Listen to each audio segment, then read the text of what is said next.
the science behind abductions, alien abduction.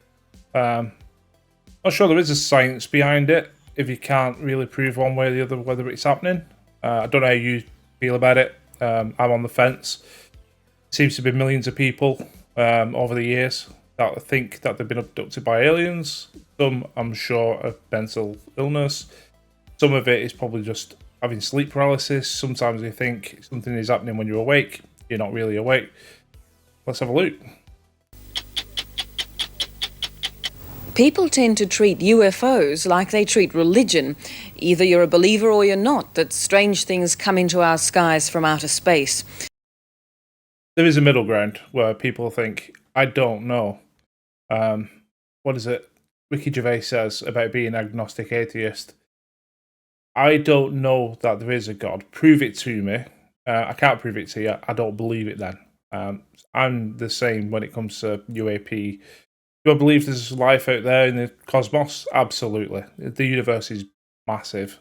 Massive. That's just a terrible term. It's infinite, effectively. Whether they've actually flown here in spacecraft, I'm doubtful, if I'm honest. The issue has been so clouded with sensationalism and emotion that it's hard to make any real sense of it. But now some scientists in Canada and America have raised a very important question. Could it be that both the believers and the disbelievers are on the wrong track? Yeah, it seems like everyone's on one side or the other. You're either, I believe it and I believe everything because it fits in with my belief system. And if you're a skeptic, then everything is fake and everything can be explained away. It's swamp gas. It's a weather balloon. It's the TR-3B, which is a space faring dark, black budget project from the US government. The people in the middle, I think, are the ones where you go, I don't know what it is, but I'm really keen to find out. I'm probably there myself. UFOs don't visit us from outer space, but they aren't optical illusions either. Instead, could it be that UFOs are created by something that actually happens on Earth? What people see and what they report are two different things. That's true. There's been studies where if you ask a room full of 10 people what they saw, you'll find differing stories because everyone's perception is slightly different. It's like you get two people arguing, and it'll be that they're arguing over the same event, but it's because each one actually believes what they're saying. It's just that their perception of the event was slightly different. And I suppose it goes the same for, what people see in the sky in terms of UFOs. For example, when someone says they see a UFO, that means they see a ball of light. There's no argument there. And most scientists would argue that's a ball of light. The argument is when people automatically conclude that because it's a ball of light, therefore it's a flying saucer. Yeah, I agree. There are some people in that camp. The ball of light in the sky must be a UFO. It could be a star. It could be a plane. It could be a balloon. It could be a lantern. There's a million different things that you get to before you get to the point where it's a UFO. I'm not Mick West in disguise, by the way. It might have been just a ball of light that Deputy Sheriff Val Johnson saw in Minnesota, but it wrecked his car and knocked him unconscious for half an hour. Then there's the case of Travis Walton, a forest worker who saw a ball of light in Arizona. I've heard of Travis Walton. An object hovering near the road. A glowing disc about 25 feet in diameter. And, we could see it very distinctly. Travis Walton says he too was knocked unconscious. But even more than that, he woke up to find himself on board some kind of spacecraft with a crew of alien creatures. Yeah, I say I've heard of Travis Walton. I know Travis Walton's stories pretty well. I've gone and watched the film, is it Fire in the Sky? All about the Travis Walton story. It's funny because you look at the depiction of the alien in this picture and it looks nothing like that film. In that film, it's practically a horror story. But it's a really good film, so I'd recommend you go and watch it. Both those cases involve balls of light, what some people have called UFOs or flying saucers. But where did those balls of light actually come from and where were they formed in the first place? Well, one explanation comes from Canada, where a scientist says they don't come from outer space at all, but they come in fact from deep within the Earth. He says that they're related to earthquake activity. Ball lightning, that's one explanation potentially. They might go there with this explanation actually. These are unknown Look at that computer, by the way. How far we have come. objects being observed in the early 1800s. Dr Michael Persinger prefers to believe his computer at Laurentian University rather than the people who say they've seen flying saucers. And his computer came up with some remarkable results. Look around the world, and wherever you find earthquake activity, you're likely to find UFO reports. Dr. Persinger began to wonder whether something connected with earthquakes caused those balls of light that people call UFOs. It's been well known around volcanic activity that you see balls of light, so possible. Well, if you take a look at the data, and that's ultimately what it comes down to, the data, not what somebody believes or how they think or their basic theories. Theories are a dime a dozen. It's the data. If you look at the data, you will find a marked relationship between increases in UFO activity, or luminosities, balls of light, and later earthquake activity. Yeah, there's been quite a lot of people doing research into that area where balls of light do appear, and then there's, earthquake activity, volcanic activity. Not always though. So, does one go with the other sometimes? But if the data sort of backs it up, then I'm all for data. Geologists gave Dr. Persinger rare photographs of what's called earthquake lightning.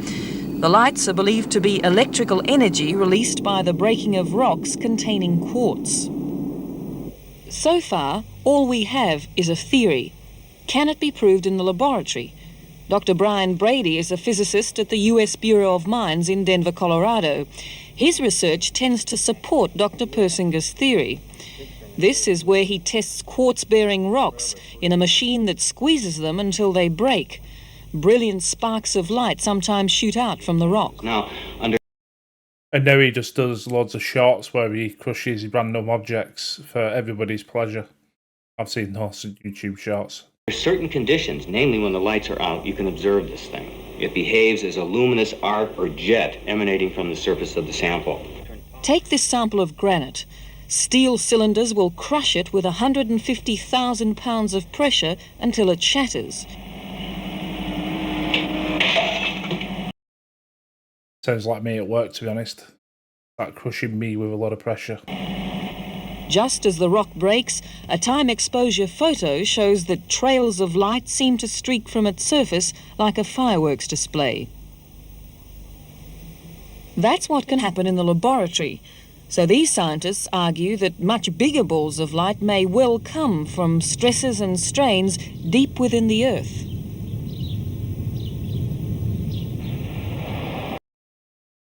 Talk to my other half when I've left a mess in the kitchen. Now that's a big ball of stress right there. I was on routine patrol and I was westbound here on County Road 5. I looked down in that direction and I saw a bright light, which appeared to be over the center line of the highway up here. Back to the case of Deputy Sheriff Val Johnson. Mysterious balls of light have often been reported in Minnesota. Val Johnson saw one 3 years ago. Didn't know what in the world it was, and I better go check it out. I got up here to mile marker 68, just like that. Bingo, just like that. The light was at the vehicle, and inside the vehicle I heard the sound of breaking glass. I've heard of this story. And you look at where some of the damage was, and I thought, has he hit a deer? Have a look. Get your own mind up. And that's the last I recall. The brakes locked up apparently, and I left 99 feet of black skid marks coming to rest sideways in the northbound lane. Val Johnson suffered only minor injuries, but was unconscious for more than half an hour. The strange damage to his car has still not been repaired, in the hope that someone someday will explain it. Dr. Brady is sure it wasn't a UFO. I would be of the opinion. It's just talking about hitting a ball of light in the middle of the road. It's just when you look at the damage, you can see specific crack at a specific point in the window. One of the headlights is also damaged, but above the headlight looks okay. And it's I don't know. It's almost like something that hit the front bumper, then flipped up, hit the windshield. Yeah, I don't know. That given the conditions that that Val Johnson reported, that what he observed was a luminous display and not unidentified flying object. But then he physically must have hit something. Unless... yeah, I don't know. The theory may explain Val Johnson's case, but what of Travis Walton, that forest worker in Arizona? He described what he saw to an artist, and this is the result. I got out and went up close for a closer look, and deciding that was a little too dangerous to be that close, I raised up to turn and go when that beam shot out of the bottom of this craft and struck me and knocked me unconscious. If you watch, I don't want to put any spoilers in case you are going to watch it, but if you watch Fire in the Sky, after he gets knocked down to the ground, the actions of his friends, not good. Travis Walton says the Persinger... I mean, you might be shitting yourself in that situation. I understand. But the old adage, you just don't leave a man behind. The theory can't explain what happened to him in the pine forest. He did see a strange light. He was hit by some kind of electrical energy. But he says he woke up on board a spacecraft facing alien creatures. Well, they were basically humanoid in form. About. That's the second picture they've shown. The first picture just looked like an Australian surfer with a bulb on his head. This one just looks completely like they're actually just a bulb on the head. It's supposed to be the greys, I assume, the way that they're trying to depict this, with orange jumpsuits like grey is the new black. But yeah, so I don't know what they're going for with all the different artwork imagery on this. About 5 feet tall, and I know this is from years ago. You know what I mean? They were white skinned, very pale white, and with a normal arrangement of features, but except for very, very large eyes and no hair on their head. To say that he's a liar would be inappropriate. He actually believes that this happened. So if Travis Walton is not a liar, how does Dr. Persinger explain those little white men? I think that is true in a lot of cases. I think a lot of people believe that their experiences are absolutely genuine. Like people who are hallucinating think that whatever they're hallucinating is real. I also realise that it could not be, but it doesn't mean people are intrinsically lying. He says the answer lies here, in the human brain. Michael Persinger is a neurobiologist. He studies the human brain. He believes that when the electrical charge struck Travis Walton, it made him hallucinate and affected his memory. Now, this is what I think happened in Travis Walton's brain during the period of the discharge from the luminosity. The stimulation occurred here in the hippocampal region. This is the most electrically unstable part of the brain, and when it is stimulated, you get experiences of intense meaningfulness, sensations of anxiety, dreamlike experiences, sensations of being lifted, and most of all, it interferes with memory. And that is what was influenced the following 4 to 5 days. You know that for a fact, is my question. Memory was so modified, because this is the part of the brain that consolidates or stores memory, that the individual would not know that the memory had ever been modified. Well, it was no delusion. It's very real. Everything. And I believe the man has stuck to his story ever since. Happened, just like you and I talking here. It's nearly 7 years since Travis Walton and 6 other timber workers saw that light on their way home from work in the forest. Perhaps we'd all know better what really happened if his mates hadn't panicked and driven off.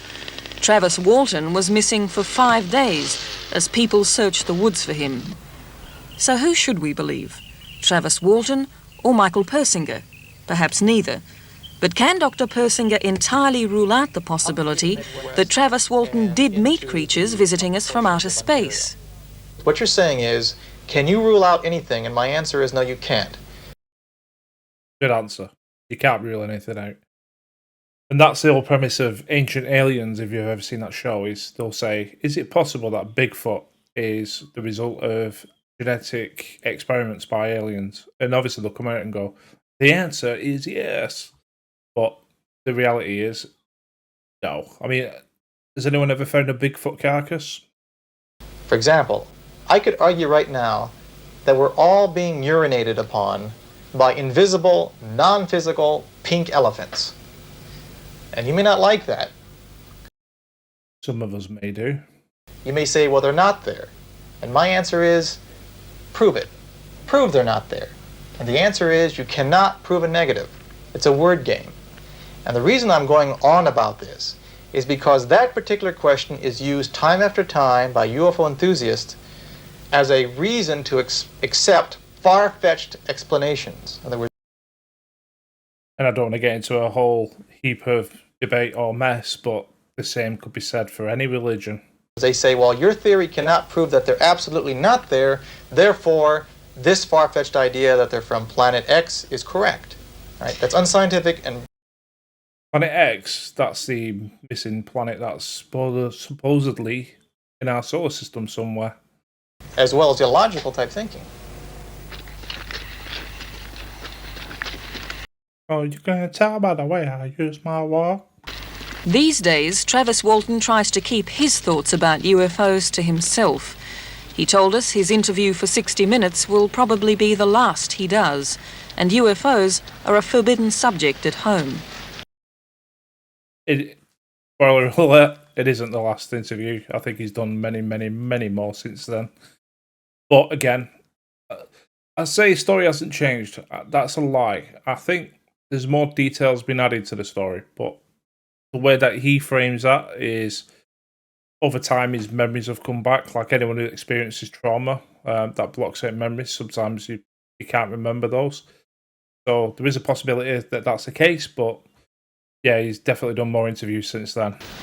We don't discuss it, and my children don't know anything about it because that's the sort of thing nightmares